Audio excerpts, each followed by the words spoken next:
Hello, our friends, Evolutionary Energy Arts family. Hello there, welcome back. So we hope everybody is doing awesome, as always. So we wanted to share some thoughts with you, and we do encourage everybody to make sure you subscribe to both channels. As long as we're able to utilize Evolutionary Energy Arts, we'll focus on what's going on out there in this chaotic world over there. And then over here, we're going to explore, consciousness a little bit more, and who exactly are we? What exactly are we? Things like the last two videos, which we recognize. And what's fascinating is, these videos, they take longer to get approved by YouTube than when we talk about things like, Arizona Capitol building held hostage, Roe versus Wade overturned, gun control, massive disasters. You talk about all the chaos and everything, and that's okay as long as you tread a little bit lightly.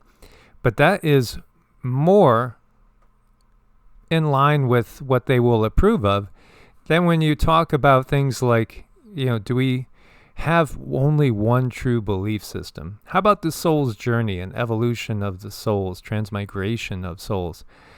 These things take hours for them to approve. I mean, they go through and they look at it with a fine-tooth comb, and they don't want to put videos like that up. Mm-hmm. And, this is another way you can check and see who is basically part of the program and who's not. As there are some channels out there that are delivering messages like, hey, there's no more grays. The grays are all gone. And that's just complete bunk. They're still there. They're just betting that you can't sense them, that they're not there. Now look at their views, and there's other channels that are giving you some truth and some good solid knowledge and advice. And you look at their views and it's 300, 500. So that's an easy way right off the bat to tell if somebody's giving you something that's worthwhile or not, because if they're getting 500,000 views, they're part of the program. They're not going to let true knowledge get out to the masses. They're going to sort it. They're going to play it down. We do get that the guides say that many more views are happening than what they're showing, but still they don't want you to know how the universe really works. They want you to be in one of their belief systems. And again, this is part of Cindy and I's purpose. We're not out here to get to become millionaires. We don't want to become tainted by the system. We look forward to the day where there is no money, maybe even no personal property at all. But a total free world where we're able to just be ourselves. We look forward to that day. This system cannot be band-aided. So when people are telling you things like, this is happening, the white hats are here, and, don't worry, the evil is already vanquished. No, they're part of the system. Mm-hmm. It'll be a really nice day when we can use our own freedoms and go out and do those things that we really enjoy doing. Do those things that bring us joy. I know a lot of people don't even know what brings them joy. And I've been in situations in my life where I've been so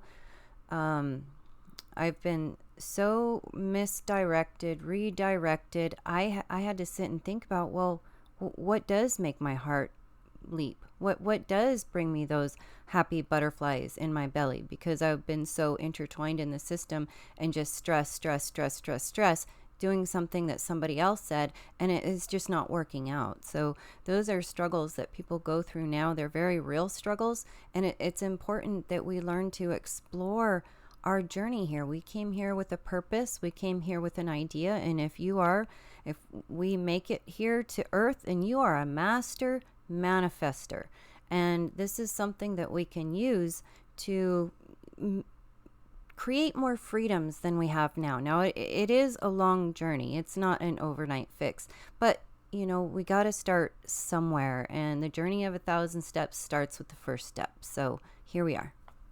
Well said.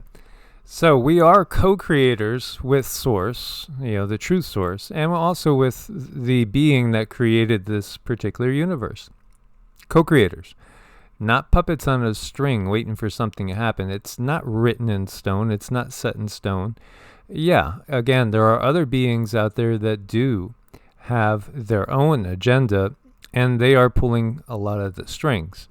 This is not going to last forever, so things are going to change. But, again, they're not going to just give it all away. They're going to fight every step of the way because, again, they view us as a resource. That's the key, is recognizing they're using humanity. They're using all the beings on this planet, the animals, the birds, the fish, you name it. They are basically egotistical beings that are all about themselves, in service to self, instead of in service to others, as you would get from the law of one.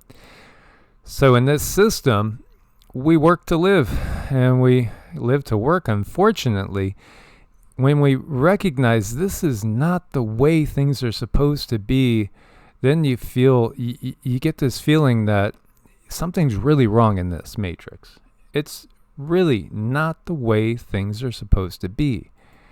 There's the so-called work-life balance. Yeah, okay, work-life balance. And that, I think, is really, when we're talking about it in view of this matrix, it's a load of crap.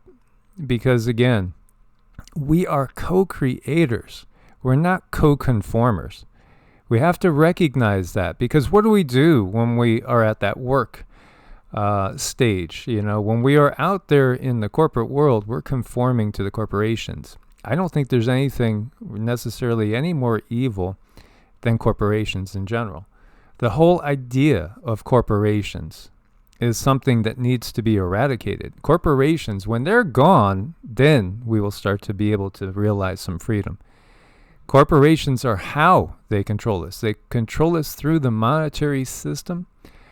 And until we recognize it, we're not going to have true freedom. Things like quality time. Quality time. Every moment of your life should be quality time, instead of in service to others. Even some that might have what feel like idyllic positions where they're able to live anywhere they want to and maybe work remotely, as long as you're still paying taxes in some way, shape, or form, still plugged into that matrix, you're not truly free. There's still that cord that's tethered to us. And this gives you a little insight. Transfer of income and wealth is guaranteed by the design of our monetary system. 10% of the population are net receivers. It's probably really less than that. 90% are net payers. Our entire monetary system is effectively on loan from banks. Interest must be paid on most of the money in the economy. This interest transfers wealth and income from the bottom to the top, because we've gotten to the extreme of this. Whenever this was put out, it was probably put out before all the plague upon the land has done to the destruction of so many businesses and individuals trying to live their dream. But yet, even that dream and that goal of, we were sold the American dream in my age growing up, hey, have your own house, own your own car or two, be able to take a vacation or two. Think about that. And I remember feeling jealous of people that got, 3, 4, 5 weeks vacation, things like that were working a 40-hour job, because for decades I worked 60 hours or more. For decades in the corporate world. So, I was throwing my life away, and it was destroying my soul. Destroying it. And, even though I could go and be successful, as I always got promoted, I always kind of rose upwards, but then I would feel so yucky, sick inside, that I would end up, leaving what people would view as a good situation because it didn't feel right. But I didn't get it until I was in my 40s. And that's when I started to take chances to the extent where I didn't have guaranteed income coming in at all. I always was brought up in a household. Well, my parents were not rich. Neither one of them ever made more than $20,000, but they didn't prioritize it. It was never one of their priorities. They just wanted to basically have peace. And my father was the most content man you can imagine, even though he never owned a house. He never owned a house. He thought of himself as wealthy. And we only ever had one car, and that car was always old. But they were perfectly content. We are like mice or rats running on the wheel that goes nowhere in this society. This is completely purposeful. Completely purposeful. In fact, without us all being on this nonstop treadmill, they would not be able to maintain their power. No, they wouldn't. And, that's what makes it difficult for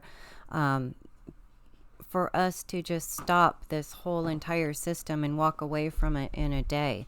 That's not going to happen. It's going to take time. And one of the most important things we can do is learn about ourselves, self-realization, find out what do I love in this life, and start to incorporate that. So then at least you have a base and you understand who you are, what you like to do, and you can start to build on that. But they keep us so busy at work, at home, and who really has time to sit and contemplate these things? And that's how they keep us on the wheel.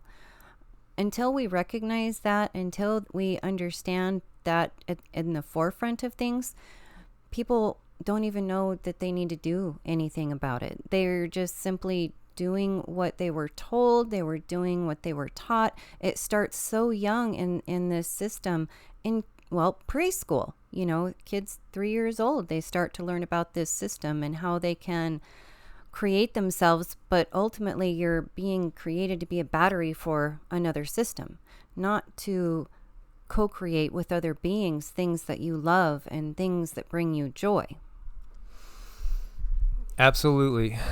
Just think about it. We're already numbered. Who are you is a great meditation. Just meditate on that. Who am I? Who am I? Who am I? Who am I? Just over and over and over and over again. And just let that soak in. Then maybe you progress to, what am I? What am I? What am I? And let whatever comes to you come to you. Right away, if somebody was being, let's say, you're a captured soldier. You give your tag number, right, and stuff. With us, we're captured soldiers in a way, and I am 050 49 29 75. That's my social security. I am Joe Smith. I live here. I do this. No, it's not who you are. It's not who you are. Again, this is just a temporary ride. This is supposed to be, believe it or not, a fun learning experience. Yes, fun. Fun.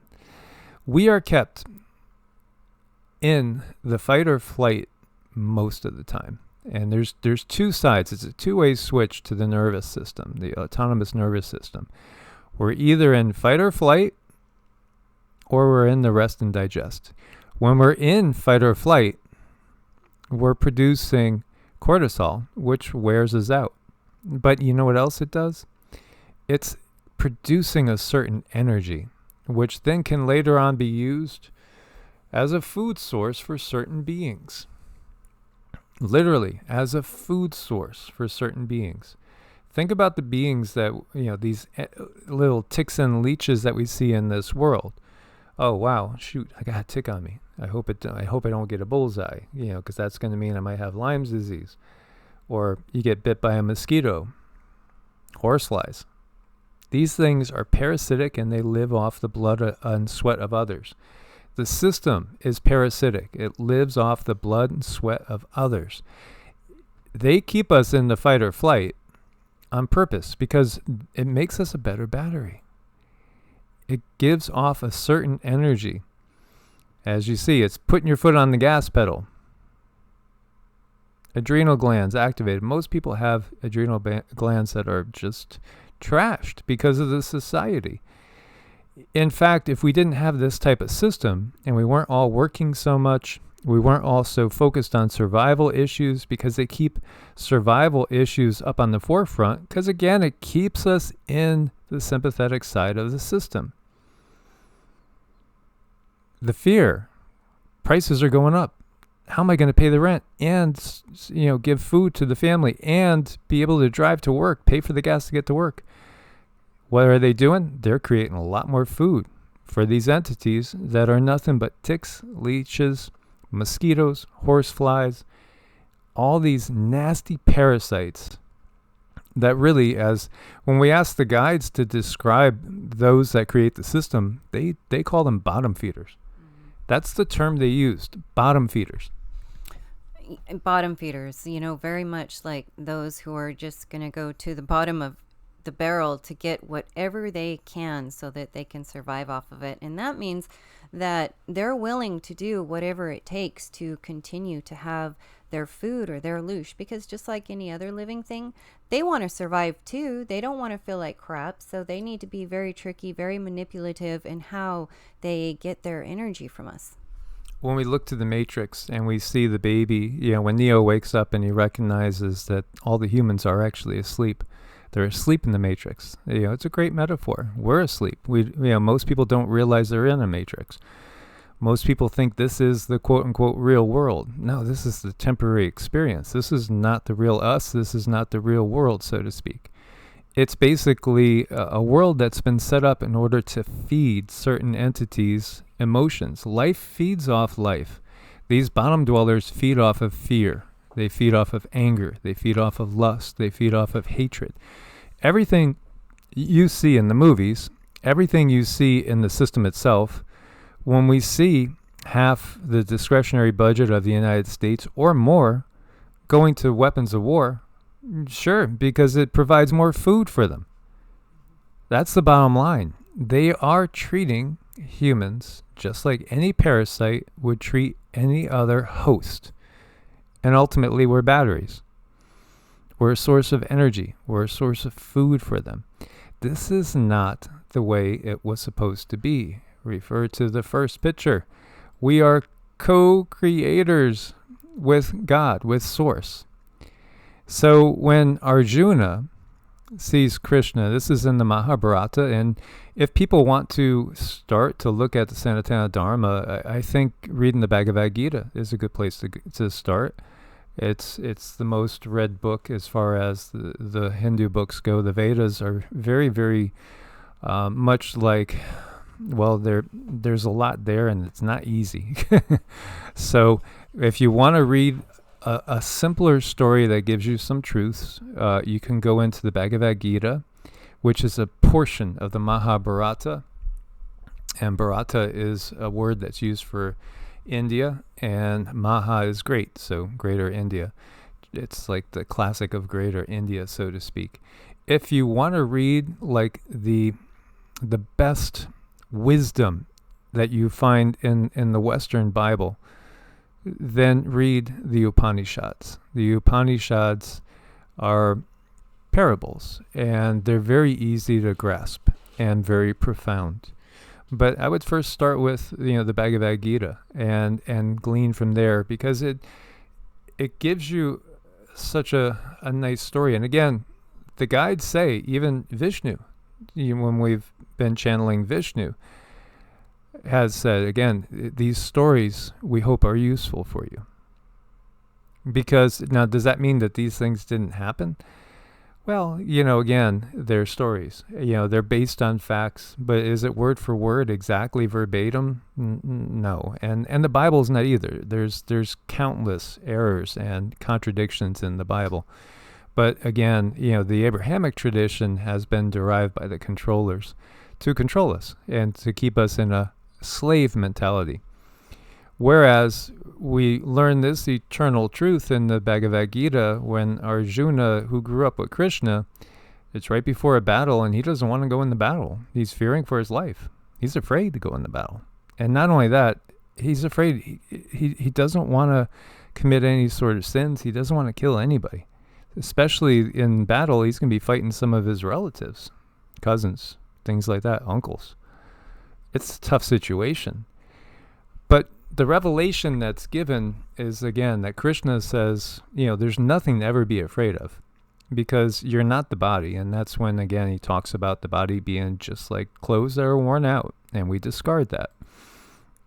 Again, we're co-creators here. It's up to us to manifest our own destinies, so to speak. It's not played out for you. Now, there is a higher self aspect, the self that is beyond this incarnation, that understands the purpose of this incarnation, knows, hey, I'm coming in. For instance, I'll give you me and Cindy. Our purpose is, hey, we're going back once again to try to help these guys at some of the toughest times at the end of a Kali Yuga. And we've been through 5 of these cycles. Yes, we are gluttons for punishment. But we love this because we are rebels. Yeah, absolutely. We are system busters. And this is what we view as our purpose. We're coming in here because we just feel the injustice. And we can't stand the injustice. So when Krishna has given Arjuna this diatribe, Arjuna has a vision of Krishna and sees him as Vishnu. And so when he sees him as Vishnu, it's just like Christ's transfiguration. And again, this is where the biblical stories, they come from much, much older stories. And so this is dated back about 5,000 years. So it definitely, predates the biblical story. And actually the Vedas, we don't even know how old they really are. Because there's evidence in there from certain alignments of stars that point to them being at least 4,000 years old minimum, and probably much older. So he has the vision of Krishna as Vishnu in all sorts of incarnations, and that's awe-inspiring, just like Christ's transformation, the transfiguration in the Bible, recognizing that, hey, this is one time. This is one go on the game. Many of you play these games, and Cindy and I really, really don't. And not that there's anything wrong, as long as we don't escape reality so much that we're no longer in reality. But just saying, like, if you have a character that you play in whatever game it is out there, I know there's a lot of you that play a lot of these, RPGs, World of Warcraft, or I couldn't even tell you what's out there because I haven't played games in 20 years. But you play a game, you develop a character, you get really attached to that character.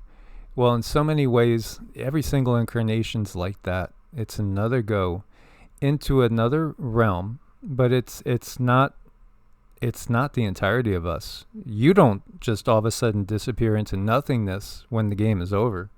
Oh, shoot, I lost. Dang it. It's not like all of a sudden, poof, you're gone. And this is what Krishna is telling Arjuna.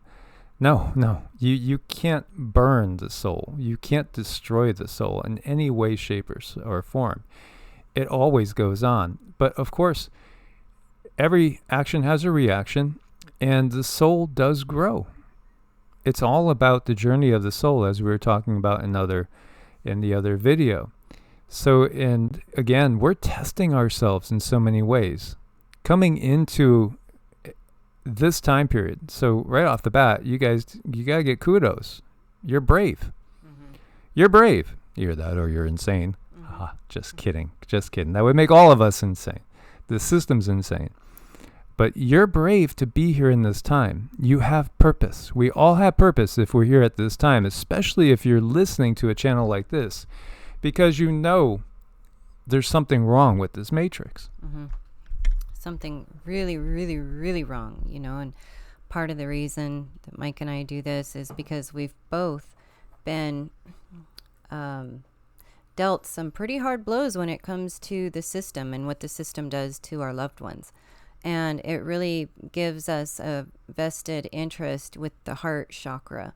And if there's anyone who uses this information and it brings them peace, then we are doing our purpose, because what we don't like to see is people get swallowed up in the system into a blanket of darkness and totally lose themselves. So this work is very, very important to us, and it's just something that we're going to continue doing until ...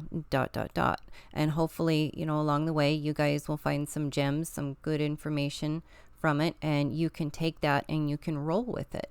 One thing that we don't like to do, I think, is we don't like to try to put anyone in a box. We don't like to try to tell anyone what they're going to like, what they're not going to like. And in that sense, we like to tell people, find out who you are. Self-realization, that's the biggest tool. Have you ever watched movies and you're watching a certain scene and you feel deep in your heart, wow, why is this resonating so much? Why does this feel so familiar?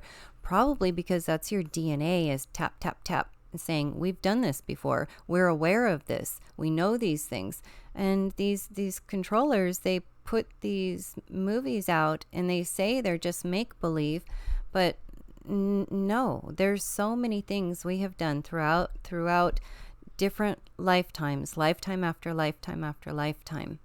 And it accumulates in the energy body. And there's really no erasing that. There's no covering that up. So that's always is. It's always a thing. It never goes away, but it does get processed. So emotions are very important to process.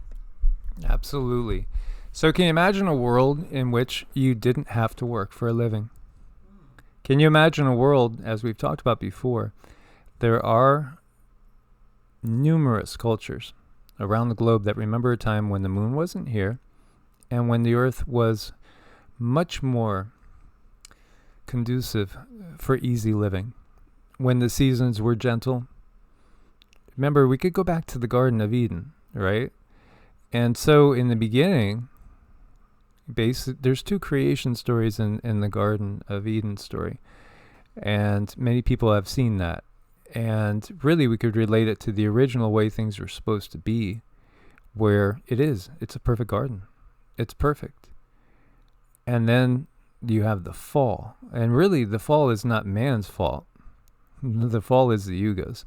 And the fall is the fact that we are farther away from the great central sun.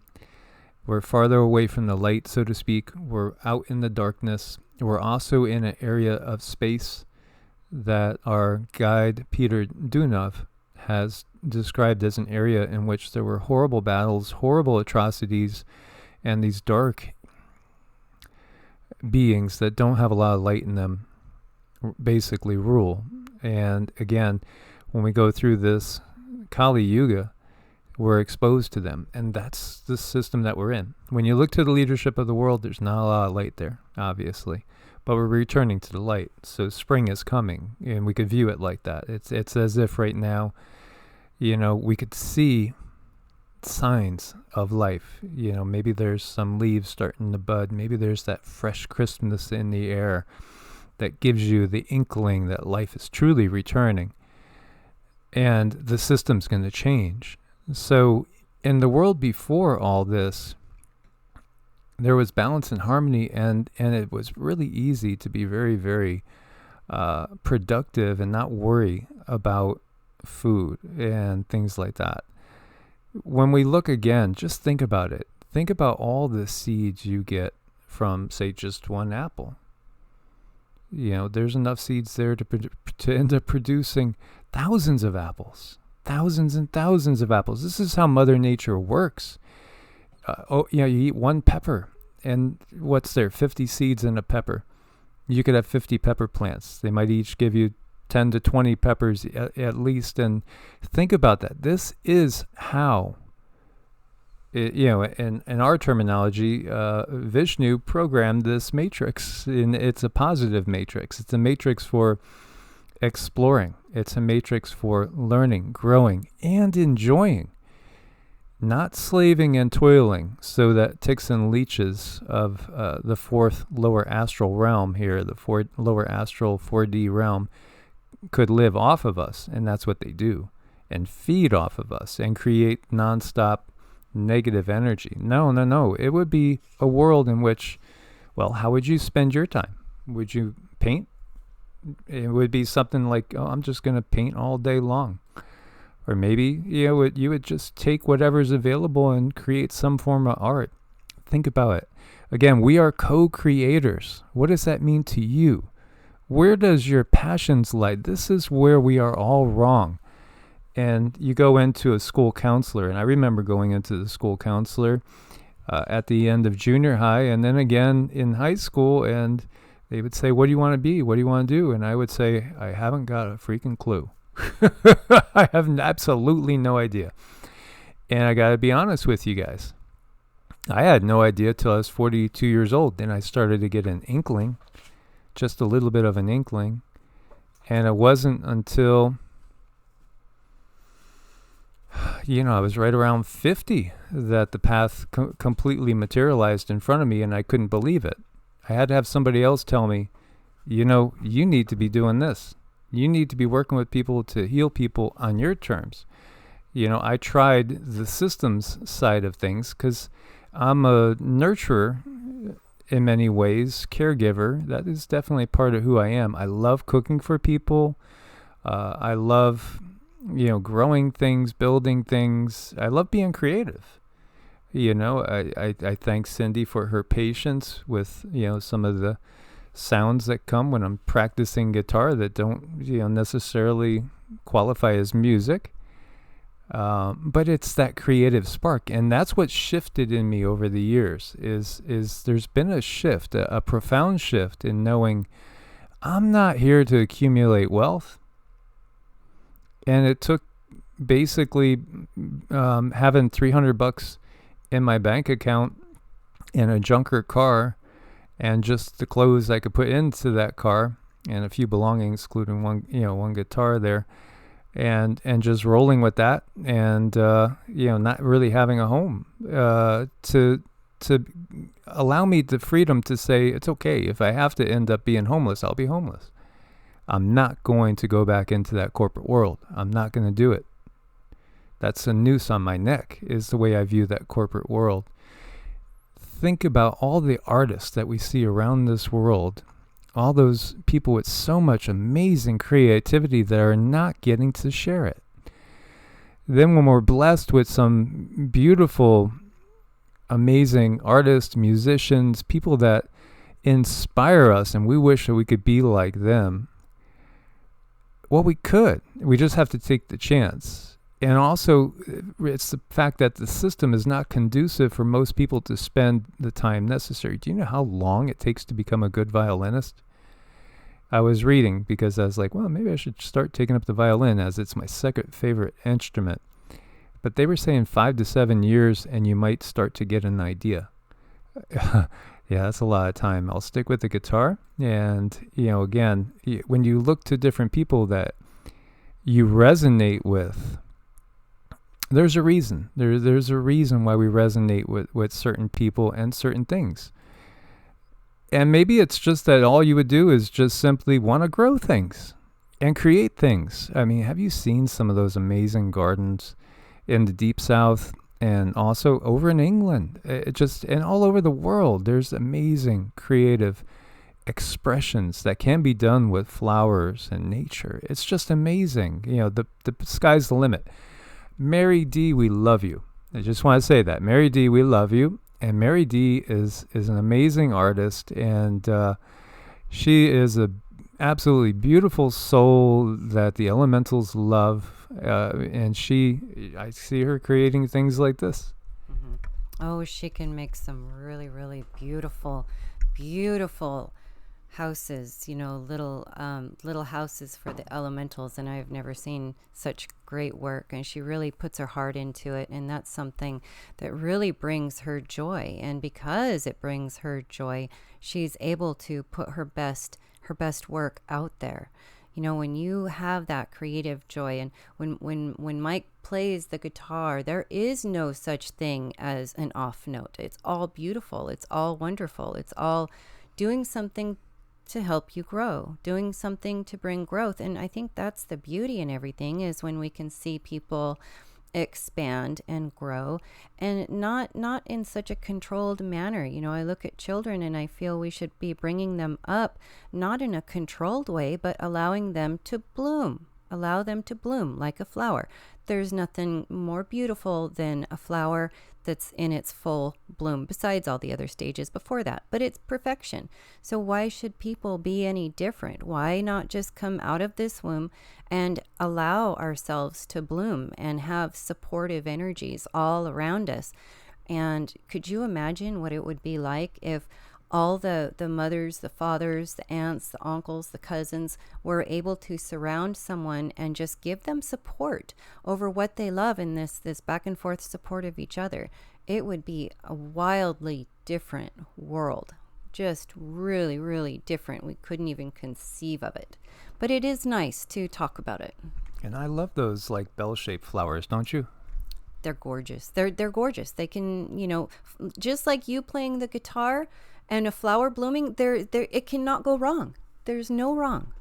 There's a lot of wrong with my playing, but that she loves me. So that's that's part of it, and she could feel the emotion that comes through. But again, I'm a learner right now at a very advanced age. It was actually a more of a bucket list thing, because and it's fascinating too is that my previous life was completely devoted to music, as that was hidden from me by myself, so I wouldn't get caught up with it until I had enough of purpose already in place. And this is part of the veil that's kind of purposely put over us at this point in time, so that we can have a full experience and also achieve those things that we want to achieve from the higher self. But again, there's so much to tap into here. If we're not living our life's purpose, many times we will choose to leave and then start over again. And that is something, that's a topic for another video, but it definitely is something I want to get into. But again, Mary D, we can't wait for you to say, hey, go ahead, you could show my things. And also Alicia. Alicia is another one of our beautiful, wonderful sisters that's really creative. And she gave us this, it's almost like a wind chime that's done in kind of like a chakra way, and we have it in the bedroom, and the elementals love it. It's made out of stones. It's made out of different stones, and they put off a different energy. So the elementals, when they see it from far away, they just see these stones hanging in the air in a spiral way, and they come and they look. They come and they check it out, because they're not supposed to be organized that way. So they want to see what's going on. Absolutely. And same thing with Alicia. When she's ready and organized, we'll share some of that with you guys, because Alicia has a way with making candles and putting energy in candles that's palpable. Yeah, those candles can bless a room. And again, these type of things, follow your passions. See, this is where it's wrong. It's like in other cultures, they look at the children, they observe the children, they see the gifts the children has, and they accentuate it. Okay, obviously, this person is going to be a healer, or this person has a way with plants, or this person has a way with animals, or look at how artistic this person is. Whatever it is, they take the natural gifts that the child has and they work with that. And also because when we are doing things that we love, we're never at work, so to say. It's not like labor. It's not toil. It's an endeavor of love. Mm-hmm.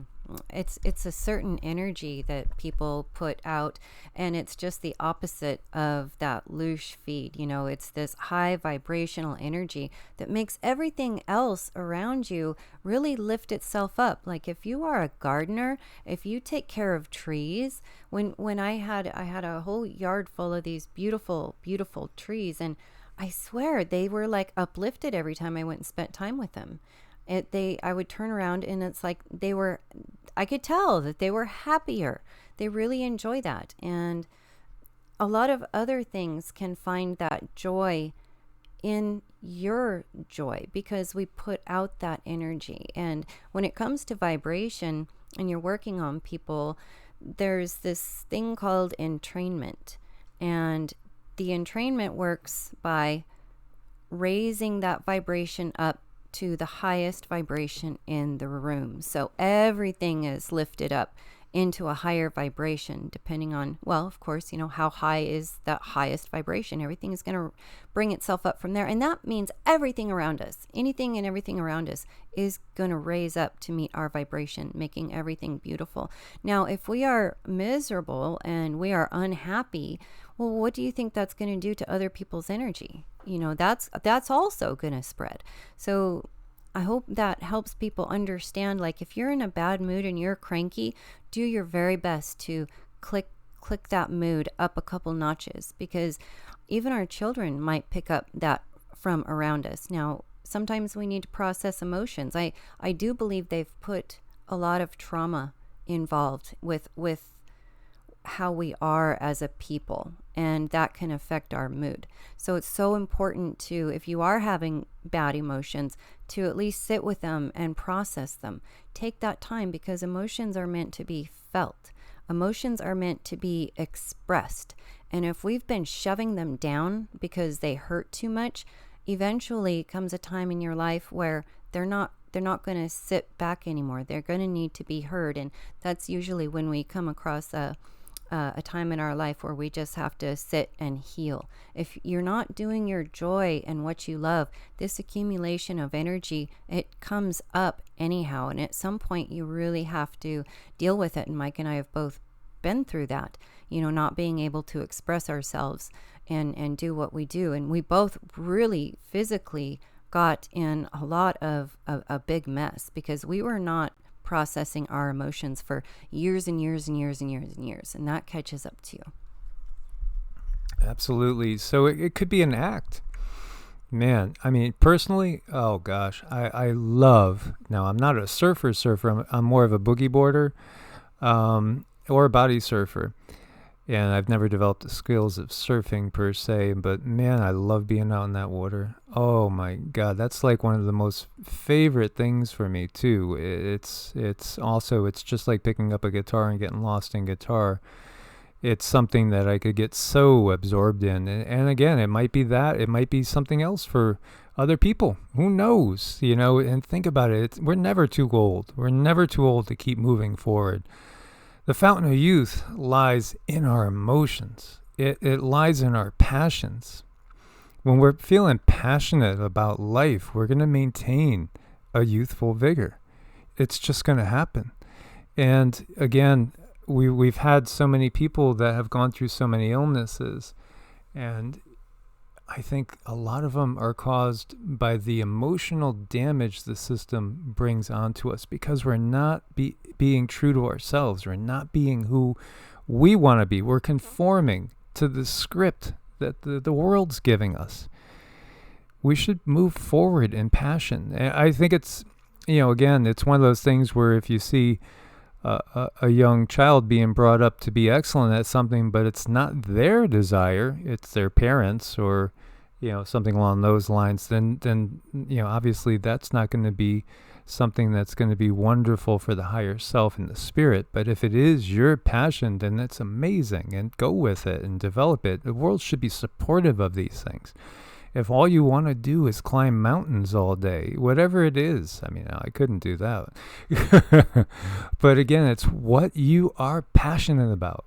Absolutely. Yeah, I could definitely go and take long hikes in the woods, and I could spend all day at the beach. And, I could also spend a large part of the day enjoyably making food for people. I love to cook, and I love to see people happy, and I love to feed people wholesome things. And I promise I'll share my lentil meatloaf recipe with you guys. I just want to share that, Cindy, because she's had some blood issues and anemia issues, and our naturopath has recommended that she, as well as the guides, recommended that she didn't go totally off of eating animal products. I made 2 meatloaves, one for her and one for me. And when I heated one up and I asked her, taste this, what do you think this is? Is this the meat one or is this the lentil one? She couldn't tell. Mm-hmm. Oh my gosh, it was excellent. He is such an excellent cook, and we're going to attempt to make doggy cookies today, and maybe we could share that recipe too, because our animals need to eat healthy too. Whatever is going in a lot of those products that we feed them, we should be a little bit more careful about that, because what you eat affects your mood in a huge way. So definitely finding ways to make healthier things for you is going to help this journey, this energy express itself in a very beautiful way. It's going to help that a lot. Absolutely. Think of the time you could spend actually discovering who you are. Again, self-realization is not about realizing who you are in the body. It's who you are out of the body. The real you. So being able to spend hours in meditation, which in this world is almost impossible for, unfortunately, so many people, or again, other mind-body exercises that are just so imperative for our overall health. Yoga, Qigong, meditation, or just spending time out in nature where you could just basically enjoy nature. I've had so many revelations come just staring out at trees and birds, and then all of a sudden something will hit me, an inspiration will hit me. Cindy was saying the other day too, the magic with the mantras is not while you're doing them, it's after. It's in the still moments after. Listen and look for the guidance after you're done doing the mantras. That's the tradition, is you do a mantra for 108 repetitions, have a set of mala beads. You could get them on Amazon. Unfortunately, Amazon is the easiest way for so many people, but you could get them in other places too. Or you could look on Amazon, see who the manufacturer is, and then contact the manufacturer directly and bypass the leeches and ticks over at running the Amazon. But it's really important. Do whatever you need to do, because what comes out of those mala beads is really, really incredible and amazing. Absolutely. So again, we want to thank all our supporters over on Patreon and also on Ko-Fi. Do check out Medicinal Foods. Use coupon code EEA. You get a discount. It does support the channel. Lots of good stuff there as well for boosting the immune system. We hope you guys are blessed with abundant peace, love, prosperity, and happiness in these times as we roll through the journey of what is life like at the end of a Kali Yuga. Hooray! God bless and namaste. Namaste.